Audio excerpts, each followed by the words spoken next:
Welcome to Zero Booze Lovely Views, where I'm learning to swap hangovers for horizons. Today I will be doing the Wishing Tree Walk, which is from Watlington in Oxfordshire, and I'll be sampling a non-alcoholic Proper Job IPA. We started our walk in the National Trust car park, which is located on Hill Road. From there, it's just a short walk through a woodland area until you come out to the most amazing panoramic views. You can see to the north and west of Oxfordshire Plain and the Vale of Oxford. You can see loads of wonderful wildlife on this route, especially the red kite, which is a bird of prey that was introduced in Oxfordshire and the Chiltern Hills in 1990. They've done so well that you can see them in large numbers across the hills. In fact, we saw a couple of wildlife photographers when we were on this walk. If you carry on and just veer to the left off the main track, you can enter another wooded area where you'll find the most amazing wishing tree that I've ever come across.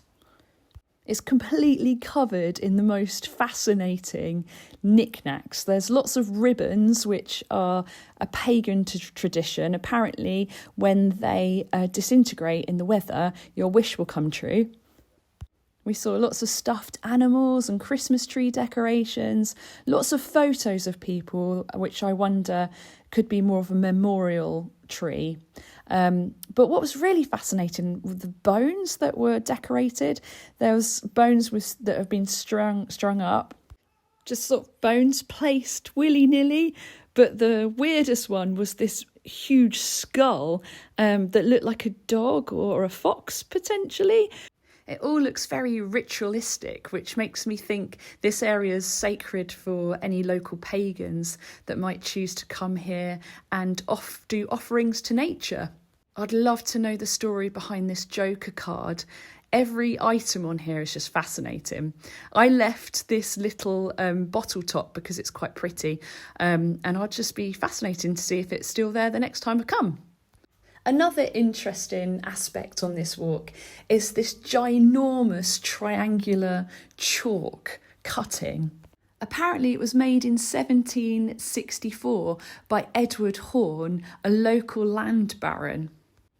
The story goes that he was annoyed that the local church didn't have a spire, so he created an optical illusion of one by cutting a huge point into the hill. And then from his manor house, it gave the illusion of a church spire.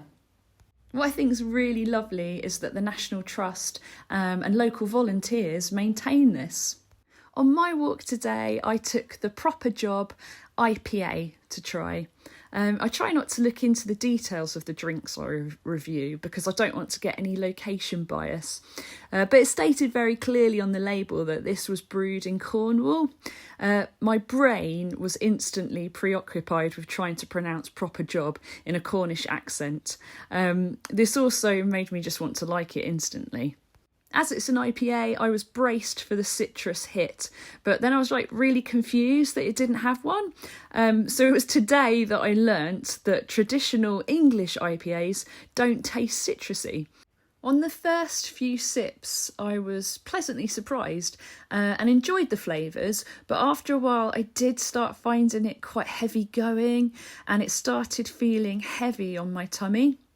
For me, it has a sort of like a zingy aftertaste. It reminded me of taking aspirin. So I might have to come back to this when I'm sort of a bit less beginner level. I didn't mind it overall, but I don't think I've 100% enjoyed it. And I'd give it a low gluggability level just because I didn't even finish the bottle when I was doing my walk. I had to tip probably about half of it away. How pretty was the bottle?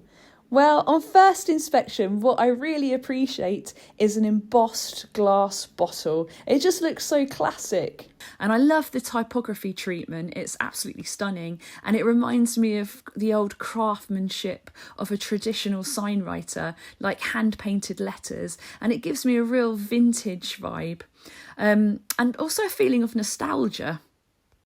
Did we have a pub stop? Yes. We walked down to the bottom of Watlington Hill and we went to the amazing Spire Spoke, which is really popular with cyclists.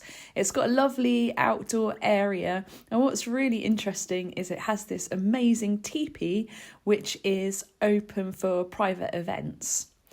We had a couple of hot chocolates which were really nice after a long walk, and they have a stone-baked pizza oven on site, so we had to sample a pizza along with amazing couscous salad and a really lovely homemade hummus. Here are my final ratings, and I think what I'll do is I'll get another proper job and I'll just have it at home in front of the TV and just take my time on it and not rush it.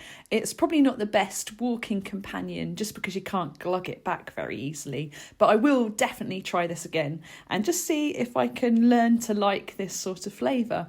Anyway, thanks for watching, and do let me know if you have any recommendations or any knowledge on anything, because I'm trying to learn. That'd be much appreciated, and thanks for watching.